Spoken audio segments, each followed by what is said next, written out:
Welcome to Routing for Success, the show where we interview today's top logistics professionals, providing them a platform to share their stories and best practices. I'm your host, Emily Blair. And I'm your host, Jake Hirsch. In today's episode, we interview Jana and Bob Daley. Jana and Bob are lawyers by trade turned FedEx contractors.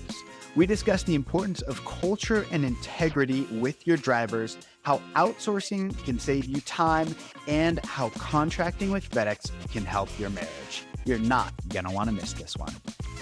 This episode is brought to you by AP Equipment Financing. AP Equipment Financing can bring you the best deals on step vans, panel vans, cutaways, and more, deliver them straight to your facility, and finance them with low monthly installment options. Click the link in the description to this episode or visit apfinancing.com.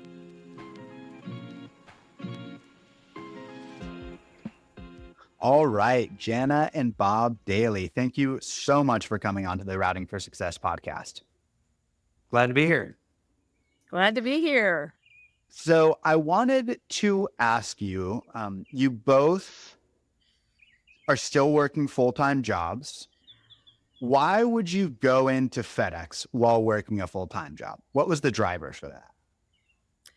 Well, I'm not full-time. I do, it's not really consulting, but it's very freelance. I'm a freelance communications and public speaking consultant. So my work might be, a couple of days in New York, a couple of days in Washington. I'm going to Nashville tomorrow for a couple of days. So it seemed like something that would fit well with that. What really was the impetus for buying a business, and then it seemed like a good business to buy, was that we had become empty nesters. I had been doing my consulting, but also homeschooling my kids. I didn't have that anymore. And I was like, I had another little bit of my work was in the airline industry, where I saw that the people that work that counter and the people that move your bags around below the plane, hardworking, smart people were making about $11.60 an hour. And that just bothered me, that they would have to have another job. One woman I worked with she'd work all day at the airport. She'd go home, she'd feed her kids, she'd put her kids to bed, she'd put her headset on to be some kind of like travel customer service person remotely all night, grab a quick little nap, and then wake her kids up, take them to school, start the day again. How do you live like that? Wow. And these are people who did things in the right order. They finished high school, they got married, they had kids, and yet still this was their life. And so we really wanted to run a business where people could make a good wage and make an honest living and have a life. And that's, our mission statement is good jobs at fair pay in an environment where people feel valued and supported. So that was sort of, we can do this. And it just felt like a calling, like just a real burden on our hearts to do this, even while we were doing other things.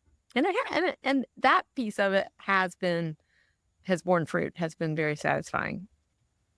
And I do work full time, but fortunately, since Jana's the CEO and I am what you would call the COO and janitor and relief driver and payroll assistant, it just gave me an opportunity to not get bored. And so I'm not bored. She helps me not be bored. And Jana, I hear the beautiful birds singing in the background. Where are you guys based out of? Our routes are in Charleston, South Carolina. We have 9 zip codes around Monk's Corner and Lake Marion, but we live in Columbia, South Carolina. So that's where I am right now. It's about an hour and 45 minutes away from Columbia to Charleston to the terminal. Nice. So, Jana, you spoke about making people and your drivers, your managers, feel valued in their role. How do you guys approach making your drivers and managers feel valued? Probably 2 ways. One is getting to know them as human beings and knowing what their needs are and what they need to feel supported. And if it's because they have a family or because they have an issue that needs special consideration. Not that we're just, but you need a day off. You're a mom. You need a day off to go to your child's graduation from kindergarten or to they need to go see a special therapist. Doing that, knowing that they're real people and they're human and you care. And then the other piece, and this is particularly true with the managers, is delegating well and letting them feel real ownership and not micromanaging. Being able to say, well, you think we should do that? We'll write it up. Yeah, that looks perfect. Go for it. And that's helped us so that we could do other things because they feel ownership and they will do that. And I think it's made them feel really important. I had one of our managers, I won't use the crude phrase he said, but he's like, I love working for you. You're the first person I've ever worked for who wasn't a fill in the blank.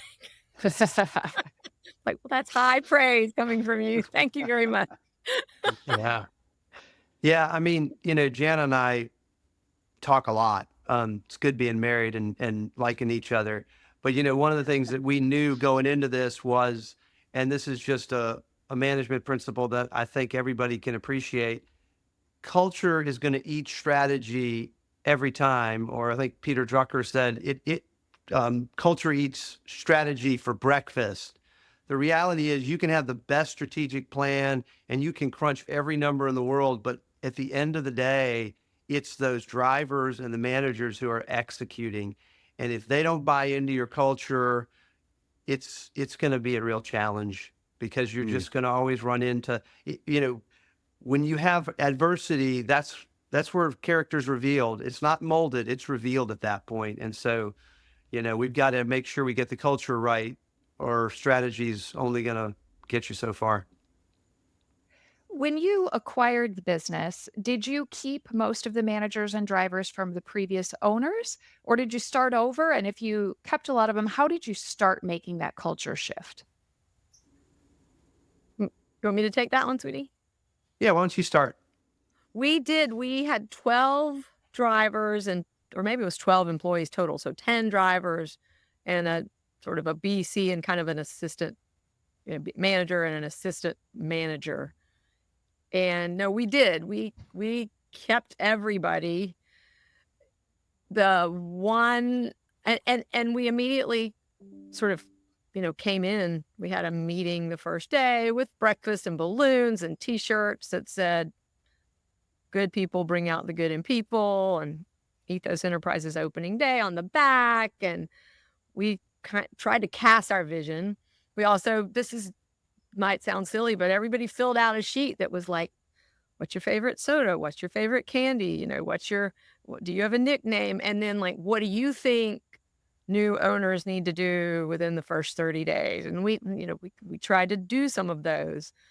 And for the most part, they really caught that vision. The senior manager, I don't know. She may have been on her way out the door anyway. Maybe she didn't quite capture the vision like the assistant manager did, but God worked that out because we started in October and on Christmas Eve, she told us she was leaving. And then this other manager has been wonderful. And then there was one driver, because we were called Ethos Enterprises. That means ethos means integrity or caring or caring. So, we wanted people to ask, like, ethos, why do you call your business Ethos? But we give second chances and we give grace, but we really can't tolerate people who lack integrity, who don't do the right thing. And we did have one driver who just kept signing for packages and putting packages in mailboxes, and we had to let him go. And we were kind to him, and we ended up saying, well, here, we'll help you get a job with this other contractor who recently had to disqualify him for all of those things. But we had to let him go. And, we tried to say, great guy, good driver, but these are just things we can't abide by. We actually also, our son worked for us for a while, and then we had an issue with him not telling the truth, and we had to let him go, and people saw that. And we were trying to make an example of him. We helped him find another job too, but it was like, this is the one place, like integrity. If you have it, it's all that matters. If you don't, it's all that matters. I would add two things that Jana said. One, we came in on October 31st. We came in at the beginning of peak. I would not necessarily tell people that's the best time, but if you can do it if you can come on board in your first 60 days as peak, you're probably going to survive. And we were very fortunate. We bought from a fella who had his business had exploded during COVID. And so we bought a piece of his business, and he set us up with a very good base. He ran a good operation. He had good trucks. Fortunately, the same mechanic that serviced his trucks kept servicing ours and continues to service ours. But then as far as the ethos that we were able to instill, we didn't start from zero. There was some really good drivers. We've probably got 6 of the original 12. We've grown, so now we've got about 17 drivers right now. But it is, it's one of the most heartening things to see somebody stick with you, even in some difficult times. And we've seen that, and it really. If you're in this business just to make money, you can make money, but it's awfully good to not just be in it for that and see people respond in kind. That's incredible. Do you guys think that integrity is a trainable quality, or is that something that you solely look for as you're hiring? And if so, how do you look for that when you're hiring? Why don't you take that one, Bob? I don't think you can teach integrity, particularly. Well, you can teach it as a parent. You can certainly raise up children in a way, and so yes, But as far as in the FedEx space, we're getting folks. They're 21 or older, and they have a whole life experience behind them. So I don't think I'm in the business of training integrity. I think integrity is revealed usually in a number of different ways. The way FedEx is making us more efficient is giving many opportunities for people's, integrity to be tested, because there's lots of instances where you have to make a call about, wait, oh, where do I drop this off? Oh, it needs a signature, or the company has said they want you to drop it off in a certain place, but it's going to take you a little bit longer. There are just so many small ways that can be revealed. And, if it happens once where you have a conversation about it and the person straightens up, well, that I think is a perfect example where maybe they just wanted to test how far they could go. But there are some people that we have explained something to, and they've repeated the things that we've said they could not do. And there you have it. It's hard. It's hard because you spend a fair amount of money training folks. I tell you, the temptation is to let things fly, because it costs more and more now to bring on a driver, to recruit them and then train them and then get them to the point where they're profitable for you. So we have had some, expensive opportunities to test our own integrity in helping to keep our operation where we want it.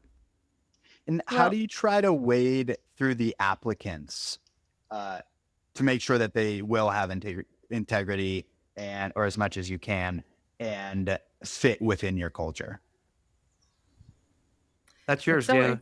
Well, it's so interesting. I just listened to a Simon Sinek. I don't know if y'all know him. He was a motivational speaker, little talk. And I sent it to our managers about, how someone can interview really well and look very good on paper if you're just talking about work. But if you can spend some time talking to them about their family and about what they do outside of work and about, how they were raised and what matters to them, you can discern a lot about their character, or whether, that, I guess, really about their character by doing that. You can still you can still make a mistake. And, I believe the line between good and evil is like straight down the middle of the human heart.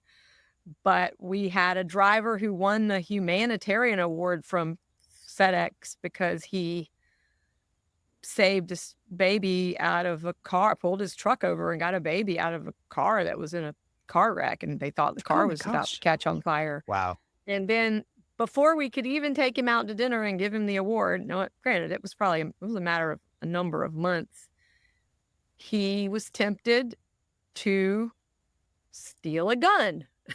And so the same person who got the humanitarian award fell into this temptation and stole a gun, and we didn't even have to let him go. He got disqualified. And now from an editing perspective, I'm thinking maybe that doesn't belong in the podcast, that story, or maybe I need to change the facts, but I'll leave that to you guys. I don't know. What do you think? Anyway, we can figure that out later, but I think like maybe I could just say this. A driver could do a really good deed and be kind and help somebody else out. But then there's always the temptation to maybe, wow, you've got really expensive shoes on your route or something else that you could sell, or you could cut a corner because you're in a hurry and you need to get out. And so that same driver who did this good deed could also do this thing that's really something that we can't tolerate at FedEx. So it's tricky. Yeah, that definitely is. I'm curious, Jana, you mentioned that when you stood up, you invited your employees to tell you what they wanted to see from the new owners in the first 30 days. Can you remember any of those examples? What sort of things were they asking for? Well, I know one of them was that we should ride all the routes.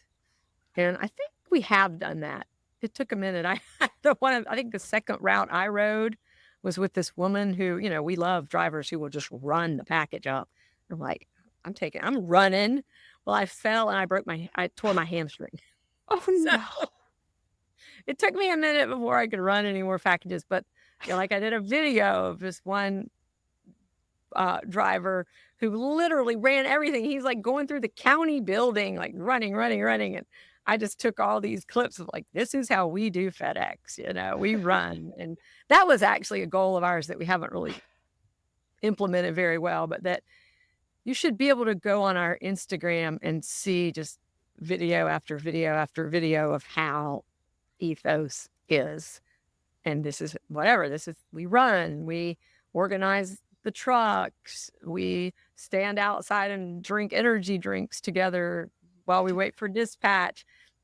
We haven't done all of that, but it's in my mind, and maybe I'll still do it. But Go ahead, babe.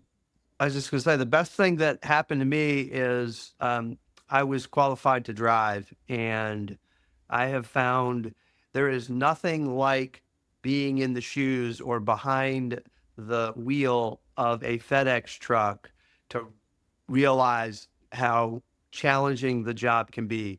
People that think that FedEx drivers are just these fellas or women that get behind a wheel and just drive around and just throw packages on the front porch, they have no idea the complexity of the job, the executive function that's required. It is really, you can make good money at it, but you are going to earn that money. One of our drivers early on said, yeah, I knew that this was going to be a job that was going to give me a workout, but man. And he said over the course of about the first 6 months he worked for us, he lost 25 pounds. And wow, he's about my age. He's in his 50s, and he does not look it. He is pretty darn fit. So, but it gives you street cred to say, no, I've been out there. I know exactly that house, and I know that driveway is way too long, and yeah, there's a bunch of potholes. And yeah, that dog, although it looks like it might bite you, is actually fine as long as you throw it a Frisbee or a ball. It's amazing when you have that conversation with a driver for them to go, okay, I'll give you some slack when I think you're making me work hard if I know that you're willing to do it too. That's awesome. And I'm sorry to hear about your hamstring, Jana. That's horrible. Stem cells. I just had to go get some stem cells. Oh, stem cells. Yeah. Down in Mexico or? No, just down at the chiropractor's office down the road. Oh, nice. It humbled me. Yeah, for sure. Now, you guys also mentioned not only making sure that, or as much as you can, that your drivers have integrity, but you also wanted to provide a living that somebody that might otherwise be working two jobs is now able to work one and make a good living. How are you approaching paying your drivers? That has been the single greatest challenge, probably of our time, because we just really haven't gotten any significant raises from FedEx, but the cost of living in Charleston has continued to go up, and we have had to pay our drivers in keeping with that, and so have the other contractors in the building. And we had a little minute where we had kind of an arms race where it was like, I'll pay you this much. Well, I'll pay you this much. Well, I'll pay you this much. And that was really tricky. That was another place where we had to say, we're going to act with integrity, because drivers were being stolen. And, then we would have people come to us and say, well, I really want to work for Ethos. And we would be like, you know, we just don't poach drivers. I'll call your AO and let him know that you've approached me, but you need to go back to talk to him. And nobody was really giving us that benefit necessarily, but we just felt like we had to. So that's been really tricky, Jake. I mean, to the point where, we've been paying off a lot of loans, and I still haven't really paid myself anything. So, we've just had to cut in other places. A couple of months, if we had like a big repair job, we might have had to do a little cash infusion. Our loans are going to be paid off in a couple of years, so all of that'll change. But you have to pay them enough to show them what they're worth, and you have to pay them enough to have enough drivers to carry all the packages out. And that's frustrating. It is frustrating that, FedEx wants a white glove service of the package to the front door, but, we can't pay them like white glove employees. Sometimes it's like, oh, you're hired. You have a pulse, you're hired. That's not true. That's not completely true.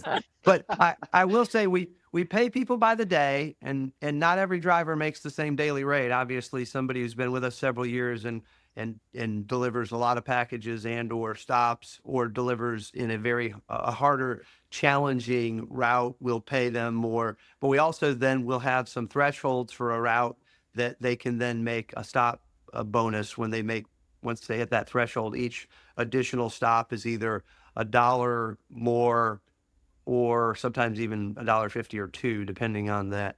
And we've had to make some calls where we're saying, okay, we're going to pay this driver more. It's going to make our payroll percentages, when we started, were in the low 40s, and now we are right at 50%. And I mean, it's a reality that everybody's facing. And I know I listened to one of your podcasts last week or the week before that talked about, FedEx is just tightening their belt. They promised their shareholders they were going to save a lot of money, and one of the big places they're going to save money is by tightening up what they will pay contractors. They're our customer. I've been told more than once that we're not partners, and I fully understand that. They're a really good customer in that they pay every week, and we don't have to do any marketing to get their business. And so, that's the decision we made when we went into business with them, and we just signed a new contract in the last couple of weeks. So here we are. We're going to do the very best we can. But one of the ways to do that is to not have turnover with your drivers, because you're going to pay them a certain amount, but I'm telling you, the cost to just recruit and train and get a driver in a seat where they're actually making money for you is a several $1,000s proposition at this point. We That also makes do sense. some things that, cost us money, but we feel like will strengthen things in the long run. And we have PTO, so they actually earn PTO. We'll pay a bonus if someone does something that we try to incentivize teamwork. So if you'll go and do a rescue, we'll pay you something extra, especially during peak. We have bereavement leave. So if someone in your immediate family dies, we'll pay you for 2 days so you feel like you can afford to go to the funeral. What are some other things we do? We don't pay holidays. We ended up rolling holidays into PTO just because it was a real cash flow problem. If on a holiday that you would have only had 12 drivers driving, you now have got to pay 17 drivers for a day of pay on a day where you're not getting paid anything for FedEx. That was an issue. So we rolled it all into PTO, but we didn't take it away. We just rolled it into PTO. Had a birthday party for our manager just the other day. Everybody got to come and went to a local brewery, got some food and some drinks, and had everybody. You want to talk about the affirmation circle, Jana? Well, I didn't tell FedEx drivers they were doing an affirmation circle, but they know me. Like if we have a team meeting, I'm like, okay, go around the room and say what you're most excited about Christmas, or give your best advice for dealing with peak. And people will, like, they won't just offer something, but everybody will have something to say. And some people will have more than one thing to say. But yeah, I was like, let's just go around and say something we really admire about Chris, or something you really respect about him. And a couple of them were like, I love you, man. Like, you're the first person I would call if I got into a pickle about something. And, I know you've got my back. And it was really sweet for us to see. And I think it meant a lot to him. But I had that day. Nobody would have done that or gone up to him and said all those things to him, probably otherwise. Very unlikely, I think. I love that. I think that's great. I was curious if you've done anything specific for safety. Obviously, integrity and safety are very closely linked. Do you offer any type of incentives for safety, or how are you really boosting your drivers to make sure that they maintain that level of safety that you're looking for? That is one area where we've found a disincentive works better than an incentive.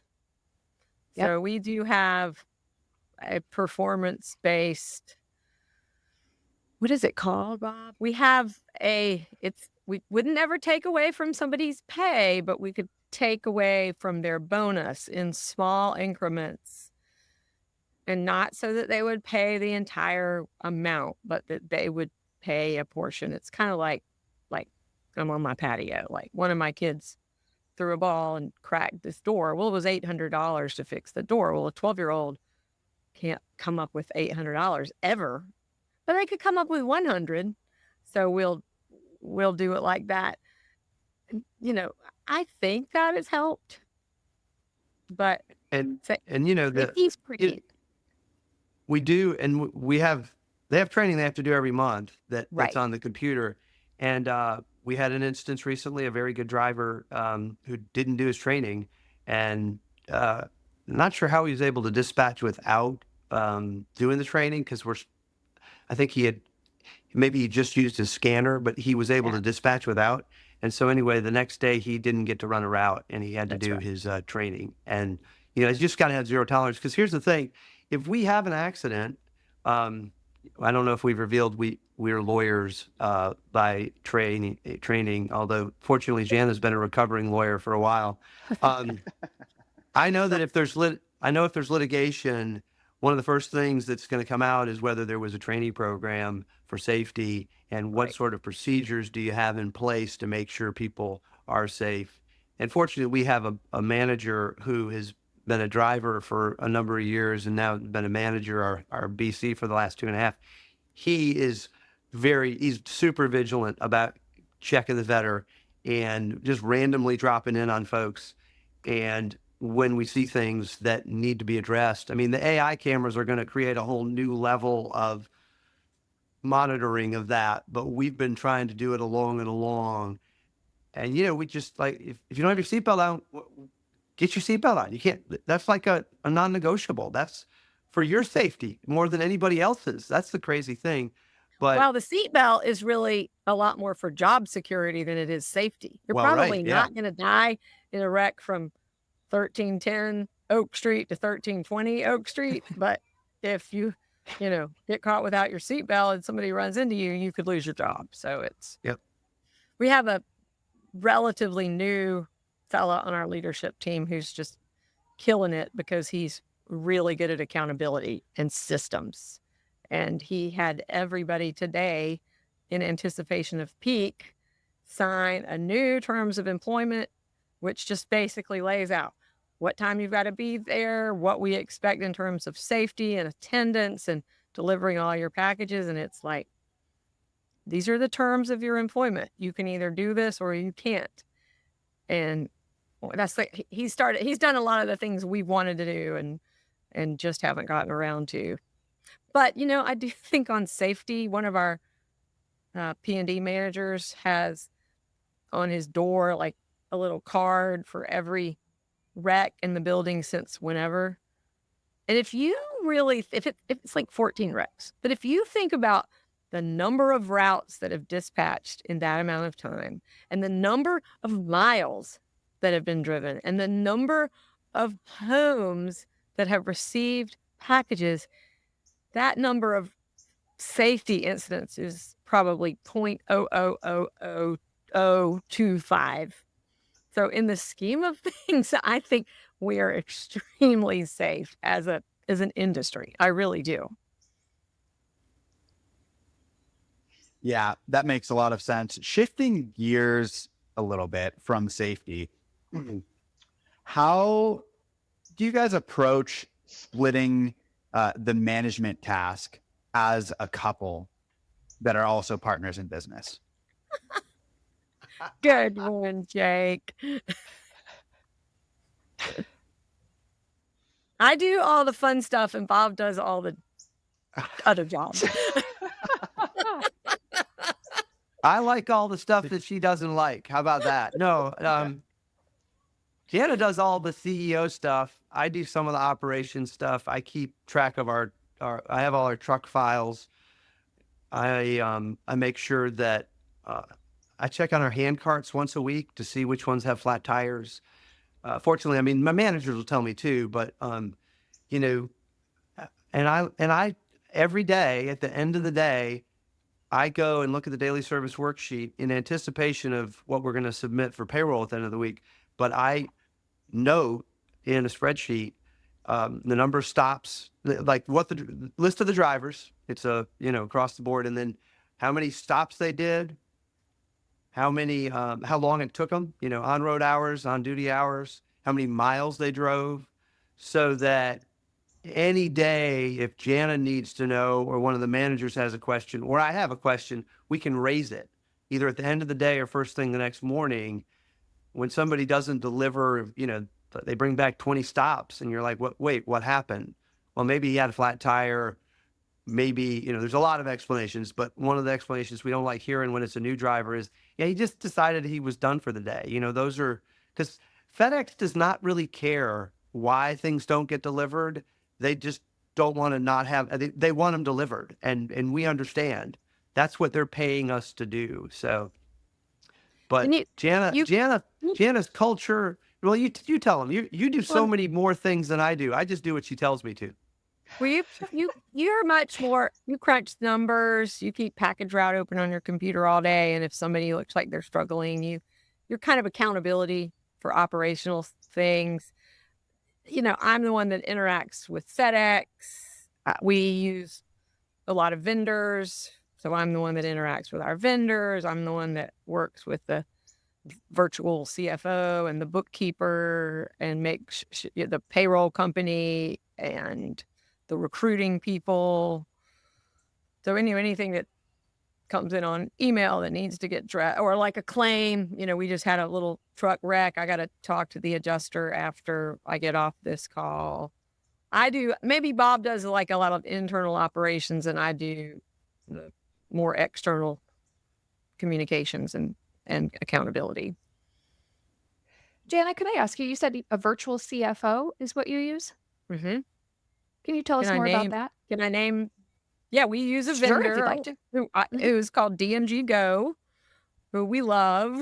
And they have a very skilled bookkeeper who is just totally on top of it. So, I mean, our books for September will probably be closed by Friday. She'll have everything uploaded. I meet with her every week and she'll answer any questions I have or print reports that I need. But then her boss is a CPA. And so I don't need to pay. Now, he's not a tax accountant, but he's a CP, he's a certified public accountant. I don't need to pay a CPA to be on my payroll, but there are times where I need one. So for all of their clients who use their bookkeeping services, he's available and I just, get on his calendar and send him whatever I need. And he's there to help me with, really looking at our finances. He sends me a report every month that kind of compares me to their other FedEx contractors. So I could kind of see, well, maybe how am I doing relative to my peers?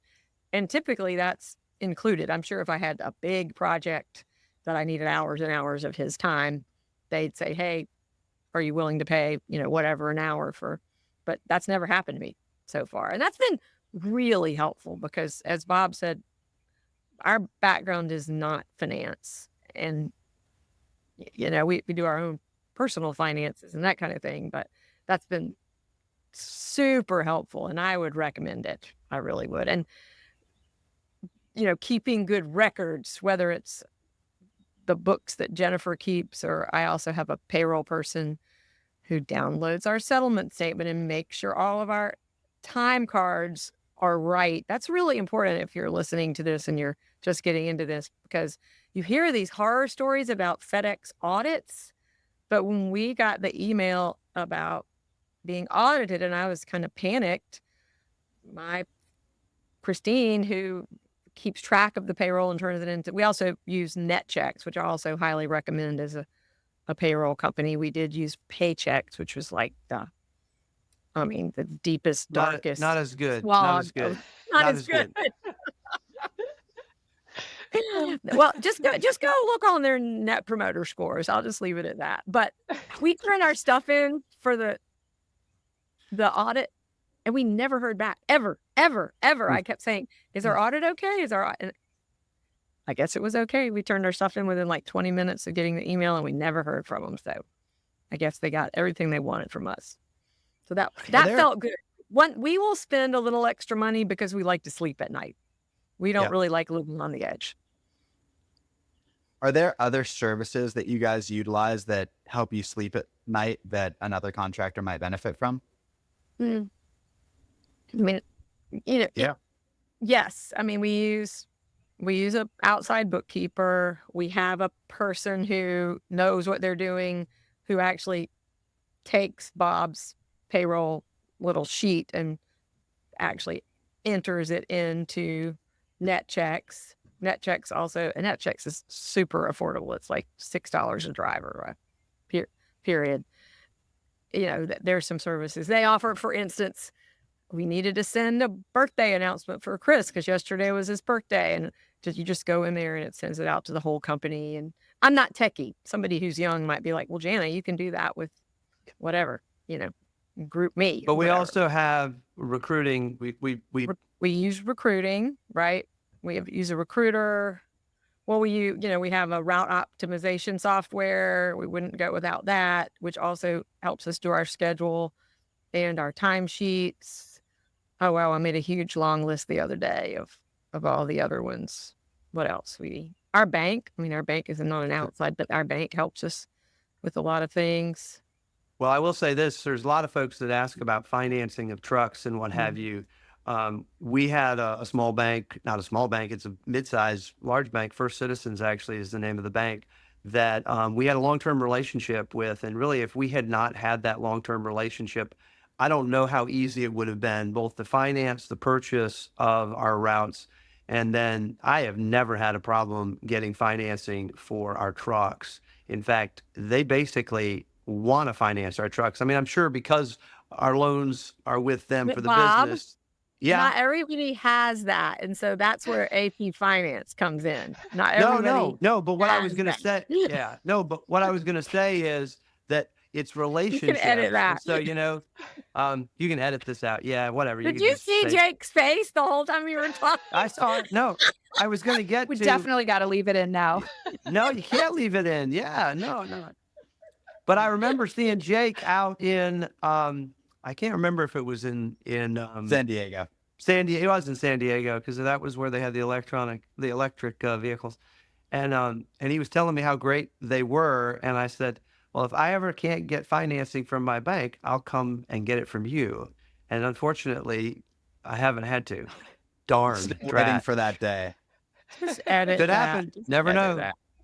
You never know. we- I'll just keep calling you every 2 months. We do By the way, use have you road guys noticed we are like unfiltered? We are without guile. We're This just is going to say perfect. whatever.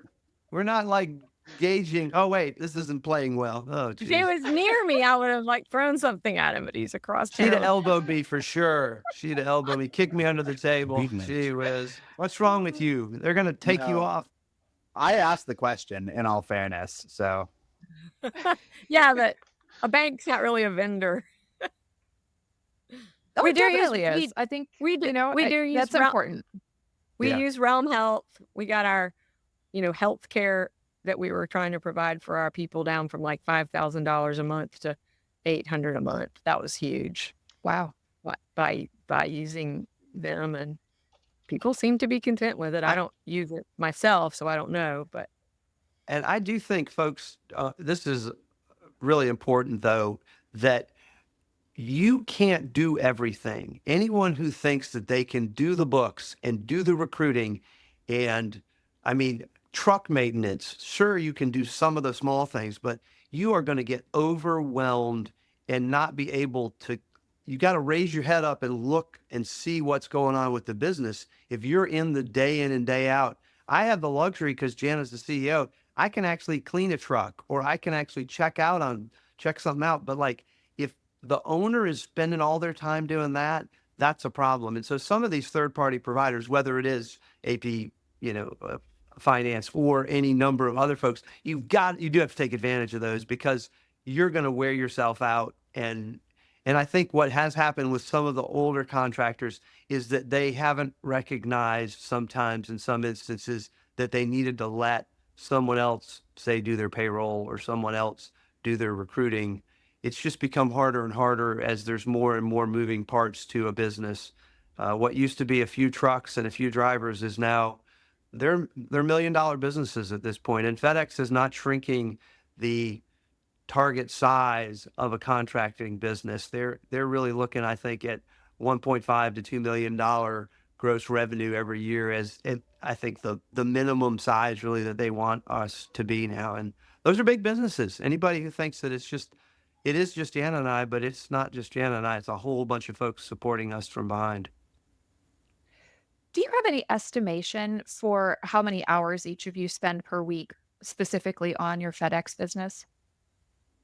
if you count like when we're drinking coffee in the morning and we're talking about it, or when we're drinking wine at night and talking about it, that would add up a lot more hours. But We'll take those out. Coffee and Yeah. wine time goes out when you're actively, when you're on the phone with the terminal manager or your BC or your vendors or, cleaning the trucks. What, any ballpark as to how much time you're spending? I might I'd s- spend. I might spend an average of 2 or 3 hours a day, which might mean some days I'm working on something else and I might reply to a few texts or send a couple of emails. And then I might have a couple of days where I'm in Charleston and I work all day on FedEx things. So that's sort of how I work. Yeah, I'd say I'd spend 10 to 15 hours a week on average. But, as Jana would say, sometimes I'll drive a Saturday and a Sunday. And so there you go. That's 15 to 20 hours right there. So, but some weeks it's very little. Some weeks are harder than others. It's just that simple. I mean, that's the other thing. This is not a job for the faint-hearted. If you want a predictable life where everything's squared away and there won't be any surprises, go work a 9 to 5 job where you punch a clock and punch out. you just never know. There's all sorts of opportunities for growth. That's awesome. So we are approaching our time mark. Before we move on to the FedEx final 3 to Thrive questions, is there anything else that you guys want to talk about? FedEx has made our marriage stronger. We've had That's a chance true. to Not that it encounter was lots weak of before. exciting. No, Yeah. it was always great, but we've had many opportunities to see how we've had to work through a problem together, and it is interesting to see the mix between business and the personal side. I'm grateful that Jana is a long-suffering spouse who deals with my. I get a little mercurial when something happens. Sometimes she's a little more calm, level-headed one. I'd say we do a lot better doing FedEx together than we did the other day cleaning out the garage together. So that's any encouragement to people. Good division of labor. Good division of labor with FedEx. Right. Clearly Yeah, defined sometimes roles. Bob will say, "Did you do so and so?" Or did you look at so and so? And I'm like, "No, you look at that. I don't have to look at that." So if a marriage is struggling, it's safe to say buy a FedEx route and it will bring you closer together. No. I'm not gonna I think you go should down go to in a history marriage. saying that. Go to a Yeah. marriage counselor. Yeah, go to your pastor or a marriage counselor. Don't buy FedEx routes. I'm not sure that would be the best solution Okay. to marital problems. So our first question on the FedEx 3 to Thrive is, what was one of the most worthwhile investments that you've made into your business? Buying 4 new trucks right before our first peak. It took a lot of money. I actually drove 3 of them back from Michigan and Indiana, but it made it a completely bearable first peak. That's my first thought, Jan. I don't know about you. Wow. I do think, yeah, having good trucks, again, that's a way you can sleep better at night, is if you have good trucks that aren't just breaking down all the time and you take good care of them. That can make a huge difference. And you can buy trucks before peak and then retire some after peak and then buy some more and retire. They're depreciable. They're a real asset. You're not just throwing money away on rental trucks that aren't even really set up to deliver FedEx packages. That makes sense. Question number 2. Oftentimes, failure in business can be our greatest teacher. Do you have a favorite failure, and what did you learn from it? So if you ask FedEx how our first peak was, they would say like they were the best contractor in the whole terminal. They delivered everything all the time, but we did not make any money. We had just started, and the whole concept of like average number of packages per truck I was trying to learn all the vendors and how to pay the bills and how to pay the drivers and how to build the culture and manage the VCs. And we had this VC who maybe wasn't quite as bought into our financial success, the one that left. And she would call in the morning and say, I need you to activate another route and we need to rent another truck. And, before we knew it, we had run all these routes and made no money. But boy, I can remember the day where I realized the whole concept of how important it is to set an average for ratio of packages to trucks. And we haven't made that mistake since. I would agree with that. We've gotten a That's lot. awesome. That was a great learning process because that 3 months after that first peak was an opportunity for us to re-examine exactly what costs we needed to cut. A little bit the way I guess FedEx is dealing with their situation right now. That makes a lot of sense. The final question on the FedEx Final 3 to thrive is, what is your favorite part about being a FedEx contractor? For me, it's the people. Even the people who work for FedEx, who probably don't sometimes make my life miserable. I just love people, and I love our drivers. I love our managers. I love my bookkeeper. I've loved getting to know you guys. I just love people, and everybody's so different, and everyone has their strengths, and just trying even somebody who just looks like they hate life and they hate their job, I see that as like a real challenge. Well, maybe I can go in and try to make them smile or make them be grateful for something. And I love that. I love bopping around that terminal. I love working. I know this is going to sound strange. I love working as a FedEx contractor with FedEx. FedEx is a challenge. It's a Fortune 50 company. We have unequal bargaining power. We have some real challenges sometimes in negotiating certain things, but every week, every Friday, I get a paycheck, we get a settlement statement, and that's good cash flow. Cash flow is the number one reason small businesses can't make it. I mean, you've got to have money to pay your bills, and we get that every week. And we don't have to do any marketing.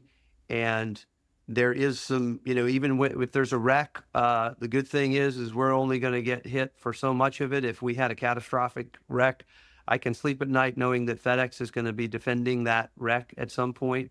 So FedEx, for some of the challenges it has, is also the reason that we are here. And so working with FedEx and for FedEx is probably the big thing. That's awesome. Thank you so much for sharing those answers with us. Thank you for sharing your experiences. We appreciate your time. Yeah, this was an incredible interview. Thank you so much, Jana, Bob. Really appreciate you guys. Thanks for having fun. us. Thank you so much.